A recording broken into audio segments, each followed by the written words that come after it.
సరైన ప్రాపర్టీని ఎంచుకోవడంలో తికమక పడుతున్నారా? ఇక ఆ కన్ఫ్యూజన్ వద్దు. అపార్ట్మెంట్లు, విల్లాలు, ప్లాట్లు మీకు కావలసినవన్నీ ఒకే చోట. Suman TV biggest property expo October 18th, 19th HSCC Novotel, Hyderabad. ఇప్పుడే ఫ్రీ ఎంట్రీ కోసం కాల్ చేయండి. బీసీ రిజర్వేషన్ల సాధన కోసం తెలంగాణ వ్యాప్తంగా కూడా రాష్ట్ర బంద్ కొనసాగుతుంది. ప్రశాంతంగా ఎంజీబీఎస్ బస్టాండ్ వద్ద అయితే ఒక్క బస్సు కూడా కదలకుండా ఇక్కడ ఆందోళన కొనసాగిస్తున్నారు. బీసీ సంఘాల నేతలందరూ కూడా ఎంజీబీఎస్ బస్టాండ్ వద్ద ఉదయం నుంచి కూడా ఈ యొక్క ఆందోళన కొనసాగిస్తున్నటువంటి పరిస్థితి నెలకొంది. ప్రస్తుతం మనతోటి గంగిరెద్దుల కులస్తుల వాళ్ళందరూ కూడా ఇక్కడికి రావడం జరిగింది. ఒక బీసీ రిజర్వేషన్ల దాంట్లో భాగంగా వారు కూడా మద్దతు తెలుపుతూ రిజర్వేషన్ సాధన కోసం పోరాడుతున్నారు. వారి గురించి మాట్లాడదాం. ఎక్కడి నుంచి వచ్చారు అన్న? మేము ఎలిమినార్ చుట్టూ ఉంటాము. ఎలిమినార్, బిఎన్ రెడ్డి, వనసలపురంలో ఉంటాము. అయితే మేమంతా గంగెద్దులో ఆట ఆడించేటోళ్ళు. మేము పరిస్థితులు చూస్తున్నావు కదా, మేమంతా ఆట ఆడించేటోళ్ళు, అడుక్కొని తిని రోడ్ల మీద పడుకుంటాం. మాకు ఏడ ఆధారం లేదు. మేము కూడా మీ చీనన్న తరపున మేము కూడా బీసీలమే. మాది బీసీలలోనే కలపాలి. మేము గంగెద్దులో అంటే గంగెద్దులో సపరేట్ ఉండొద్దు. మాది బీసీలలోనే కలపాలి. మా పిల్లలకు మాకు వాళ్ళకింత వాట ఉందో మాకు కూడా అంతే ఆట రావాలని మేము అడుగుతున్నాం.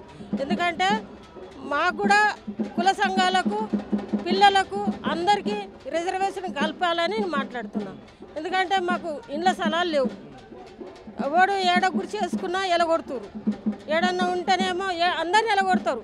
ఉండొద్దు, మీరు కబ్జాలు చేస్తారంటారు. కొడితే వెళ్ళిపోతారు. మా వాళ్ళు చాలా భయస్తులు. ఒక్కరు కూడా ధైర్యంగా ఉండి మాట్లాడేటోళ్ళు కారు. అందరు ధైర్యస్తులు అందరు. కానీ మాకు కూడా ఏడున్నా మాకొక్క వాట మా కులస్తులకు, మా గంగిరెద్దులకు సపరేటు కేటాయించాలని మేము కోరుకుంటున్నాం ప్రభుత్వాన్ని. రిజర్వేషన్లో మిమ్మల్ని కూడా యాడ్ చేయాలని చెప్పేసి అనుకుంటున్నారు. తెలంగాణ రాష్ట్ర సంచార జాతర ఎంబీ సంక్షేమ సంఘం అధ్యక్షుడు కాటపల్లి వీరస్వామి. మా ఈ సంచార జాతి కులాలు, సంచార జాతి కులాల్లో 56 కులాల్లో ఈ గంగిరెద్దుల కులం కూడా ఒకటి ఉన్నది. గంగిరెద్దుల కులం గురించి కూడా మేము మద్దతుగా బీసీ రిజర్వేషన్ ఏదైతే జేఏసీ పిలుపు మేరకు మేము కూడా గంగిరెద్దుల కులం వస్తువులు తీసుకొచ్చి ఇలా మాకు కూడా మా వాటా మాకు రావాలి. మాకు అన్యాయం జరుగుతుంది. గంగిరెద్దులలో మాకు ఉండడానికి ఇల్లు లేదు, తాగడానికి జాగలేదు. ఊర్లో ఎక్కడ పోయినా కూడా ఎద్దులు కట్టేసుకోనికి భూమి కూడా లేదు. ఇంకోటి ఏంటంటే శ్మశానం వాటి ఇక్కడ కూడా లేవు. ఎందుకంటే ఊరు తిరిగి మేము అడుక్కుంటున్నాం కాబట్టి వాళ్ళకు కూడా ఎక్కడ పరిస్థితి బాగాలేదు. కాబట్టి మేము ప్రభుత్వాన్ని కూడా కోరుతున్నాం ఏంటంటే మా 42, ఎందుకంటే బీసీఏలో ఉన్న కులాలు ఇవి 42% ఇస్తే అందులో మాకు వచ్చే వాటా సంచార జాతి కులాలు 56 కులాలకు వచ్చే వాటా అందరూ కూడా మాకు తగ్గుతుందని చెప్పే ఉద్దేశంతోనే ఈరోజు జేఏసీ పిలుపు మేరకు మేము కూడా మద్దతు తెలుపుతున్నామని చెప్పి మీకు రిక్వెస్ట్ చేస్తున్నాం. రాష్ట్రపతి ఎట్లా కొనసాగుతుంది, దీని తర్వాత ఎట్లా ఉండబోతుంది కార్యాచరణ బీసీలో? దీని తర్వాత ఇప్పుడు గల్లీ నుంచి డెలివరీ అన్నట్టు ఇప్పుడు ఎక్కడ మారుమూల నుంచి హైదరాబాద్ వరకు కూడా మారుమూలలో కూడా చాలా బ్రహ్మాండంగా బంద్ జరుగుతున్నది. ఎక్కడైనా ప్రతి ఒక్క స్కూల్ కానీ బంద్ ఉన్నాయి, బస్ స్టాప్లు బంద్ ఉన్నాయి, ఆర్టీసీ బస్సులు అసలు నడవలేదు. ఎక్కడైనా కూడా సంపూర్ణంగా మద్దతు జరుగుతున్నది. ఇక ముందు దీనికి కూడా ఈ రోజు గిట్ట ఈ పరిష్కారం కాకపోతే ఇంకా పెద్ద ఎత్తున ఉద్ధృతంగా ఉంటుందని చెప్పి మేము రిక్వెస్ట్ చేస్తున్నాం. పెద్ద ఎత్తున ఉద్ధృతంగా ఉంటుందని చెప్పి కూడా చాలా ఉన్నారండి. ఇప్పుడు దగ్గర లక్షల 20-30 ఉంటారు, మంచు లక్ష దాకా ఉంటారు వీళ్ళు. కాకపోతే ఏంటంటే వీళ్ళకు ఒక ఇంప ఏంటంటే వీళ్ళు ఎద్దు ఉంటుంది కాబట్టి వీళ్ళకి జాగా ప్లేస్ కావాలి.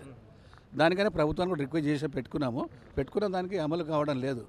ఎక్కడంటే వీళ్ళకి ఎక్కడైనా ప్రస్తుతం సపరేట్గా చూపిస్తే వాళ్ళు జీవనోపాధి చేసుకుంటారు. వాళ్ళ పిల్లలు వాళ్ళు భవిష్యత్తు ఉంటుంది. ఒక దగ్గర ఉంటే స్థానికంగా ఉంటే పిల్లల్ని చదివించుకునే ఉద్దేశంతోనే మేము ప్రభుత్వాన్ని కూడా రిక్వెస్ట్ చేస్తున్నాం. మీ ద్వారా కూడా ప్రభుత్వానికి రిక్వెస్ట్ చేయాలని చెప్పి మేము రిక్వెస్ట్ చేస్తాం. పూర్తిగా గంగిరెద్దుల కులస్తుల వాళ్ళందరూ కూడా రిజర్వేషన్లో భాగంగా మద్దతు తెలుపుతున్నటువంటి పరిస్థితి. ఎక్కడి నుంచి? మేము ఇక్కడ ఎల్బీనగర్ సెంటర్ అండి, బొబ్బేసినగర్. బీసీల తరఫున 42% రిజర్వేషన్ కోసం ఎన్నో సంవత్సరాలుగా పోరాటం జరిగింది. అయినా గవర్నమెంట్లు కానీ కోర్టులు కానీ ఎక్కడ స్పందించడం లేదు. కాబట్టి మేము రోడ్డుపైకి రావాల్సి వచ్చింది. ఈ ఉద్యమం చేస్తున్నాము. ఇప్పటికైనా గవర్నమెంట్ కానీ కోర్టులు కానీ కొంచెం కనువిప్పు చేసి మేము సంచార జాతులం, గంగిరెద్దుల జాతులం, చాలా వెనుకబడి ఉన్న జాతులం. మాకు ఎక్కడ ఏమీ లేదు. గవర్నమెంట్లకు అన్నీ తెలుసు, కానీ అగ్ర కులాలకే వాళ్ళు ఇది చేస్తున్నారు తప్పితే సంచార జాతులు బీసీలకు ఎలాంటి న్యాయం చేయడం లేదు. ఏ ఓట్ల వరకు వచ్చే వరకే మాట్లాడుతున్నారు. గరీబోళ్ళు ఇది చేస్తాం అది చేస్తామని, కానీ ఎక్కడ కూడా ఎవరికి ఏ లబ్ధి పొందలేదు. డబల్ బెడ్రూమ్ కూడా అంతా వాళ్ళు ఉన్నోళ్ళకు వాళ్ళకు సంబంధించిన వాళ్ళకి ఇచ్చుకున్నారు తప్ప ఎక్కడ కూడా ఇప్పుడు మెయిన్ సంచార జాతులు, గంగిరెద్దులు, కాశీ కాపిడీలు వీళ్ళందరూ ఎక్కడ కూడా ఎవరికి రాలేదు. కాబట్టి మేము ఖచ్చితంగా ఈ 42 వాటా రిజర్వేషన్ వస్తేనైనా మేము చాలా బాగుపడతామని మా ఉద్దేశంతో అందరూ కలిసి నిర్ణయించి రోడ్డుపైకి రావడం జరిగింది. ఈ ఉద్యమంలో గవర్నమెంట్ స్పందించకపోతే దీన్ని చాలా తీవ్రతరం చేసి మా హక్కులు మేము సాధించుకుంటామని మేము తెలియజేస్తున్నాం. పట్టించుకునే వాళ్ళు ఎవరు లేరు. మేము ఎంపీల కాడికి పోతాం, ఎమ్మెల్యేల కాడికి పోతాం, ముఖ్యమంత్రుల కాడికి పోతాం, ఎద్దున ఆడిస్తాం. వాళ్ళ కాసేపుకే పనికి వస్తాం. కానీ వీళ్ళు ఒక ఇత్తి మనుషులు, మరి వీళ్ళకి ఏదో ఒకటి చేద్దాం అనేది మమ్మల్ని పట్టించుకునే వాళ్ళు ఎవరు లేరు. అది ముఖ్యం. రిజర్వేషన్లలో భాగమైతే కొంత లబ్ధి మరి మాకంతా ఒక చోటు చిక్కితే అంతా పిల్లలు బాగుపడతారు, చదువులు ఉంటాయి. మరి అన్నీ ఒక సాటు ఉంటేననేది మేము అందరిలాగానే మేము సమాజంలో బతుకుతాం కదా.